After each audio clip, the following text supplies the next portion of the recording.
తాకట్లో ఉన్న బంగారాన్ని విడిపించలేక వడ్డీల మీద వడ్డీలు కడుతూ ఇబ్బంది పడుతున్నారా?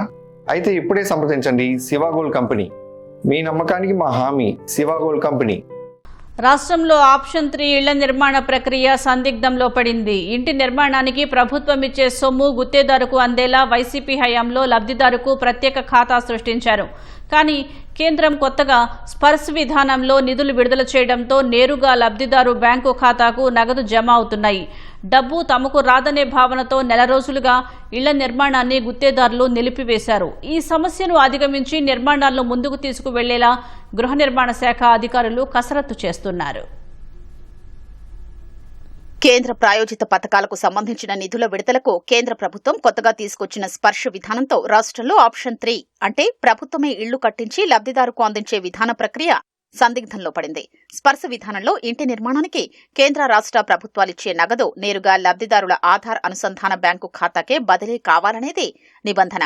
కానీ గత వైసీపీ హయాంలో ఆప్షన్ 3 విధానం కోసం ప్రభుత్వం ఇచ్చే సొమ్ము గుత్తేదారు బ్యాంకు ఖాతాకు బదిలీ అయ్యేలా లబ్ధిదారుడి అనుమతి మేరకు అతని పేరు మీద ప్రత్యేక ఖాతా సృష్టించారు. సదరు లబ్ధిదారులు ఆ నగదు తీసుకోకుండా ఫ్రీజ్ చేశారు. స్పర్శ విధానంలోకి దీనికి అవకాశం లేదు. ఇళ్ల నిర్మాణాలు చేపట్టినా డబ్బు అందదనే భావనలో గుత్తేదారులున్నారు. దీంతో నెల రోజులుగా ఆప్షన్ 3 ఇళ్ల నిర్మాణం ఆగిపోయింది.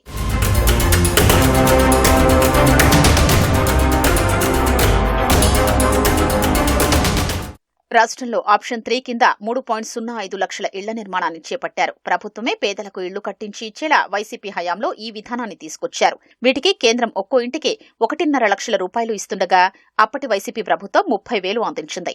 అప్పట్లోనే ఈ విధానంలో జరిగే నగదు బదిలీకి పెద్దగా బ్యాంకులేవీ ఆసక్తి చూపలేదు. చివరికి ఒక బ్యాంకు మాత్రమే ముందుకు రావడంతో రాష్ట్ర వ్యాప్తంగా ఆప్షన్ 3 కింద ఎంపిక చేసిన మొత్తం లబ్ధిదారులకు ఆ బ్యాంకుకు సంబంధించిన ప్రత్యేక ఖాతాల్ని తెరిచారు. ప్రభుత్వం ఇచ్చే సొమ్ము ఆ ఖాతాలోకి బదిలీ కాగానే గుత్తేదారు ఖాతాకు దాన్ని మళ్లించేలా ఒప్పందాలు చేసుకున్నారు. లబ్ధిదారు ఆ డబ్బును విత్డ్రా చేసుకోకుండా ఖాతాను ఫ్రీజ్ చేసి ఉంచారు.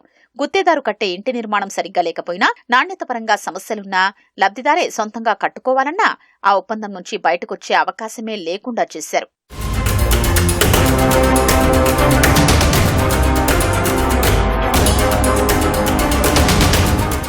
వైసీపీ ప్రభుత్వం అస్తవ్యస్తంగా చేపట్టిన పేదల ఇళ్లు అర్థాంతరంగా మధ్యలోనే నిలిచిపోకూడదనే ఆలోచనతో కూటమి ప్రభుత్వం దీన్ని కొనసాగించింది. నాణ్యంగా పనులు చేపట్టని కొంతమంది గుత్తేదారులను తొలగించి కొత్తవారితో పనులు చేయిస్తోంది.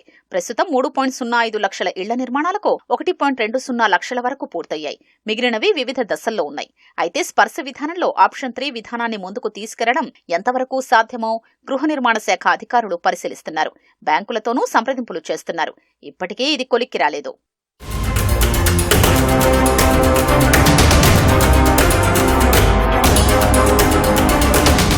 కొంతమంది లబ్ధిదారులకు ఒకటికి మించి బ్యాంకు ఖాతాలు ఉంటాయి. స్పర్శ విధానంలో వీరి విషయంలో తరచూ నగదు బదిలీ జరిగే బ్యాంకు ఖాతాలు మారే అవకాశం ఉంది. ఇళ్ల నిర్మాణం పూర్తయిన మేరకు ప్రభుత్వం ఇచ్చే సొమ్ము ఏ ఖాతాకు బదిలీ అవుతుందో గుత్తేదారు గుర్తించడం కష్టం. ఒకవేళ తెలిసినా ఆ సొమ్మును తన ఖాతాకు బదిలీ చేసుకునేందుకు ప్రతిసారి లబ్ధిదారులు అంగీకారం తెలపాల్సి ఉంటుంది. అప్పుడే బ్యాంకులు ఆ మొత్తాన్ని గుత్తేదారు ఖాతాకు బదిలీ చేసే అవకాశం ఉంటుంది. ఈ సమస్యను అధిగమించి నిర్మాణాల్ని ఎలా ముందుకు తీసుకెళ్లాలనే దానిపై అధికారులు కసరత్తు చేస్తున్నారు.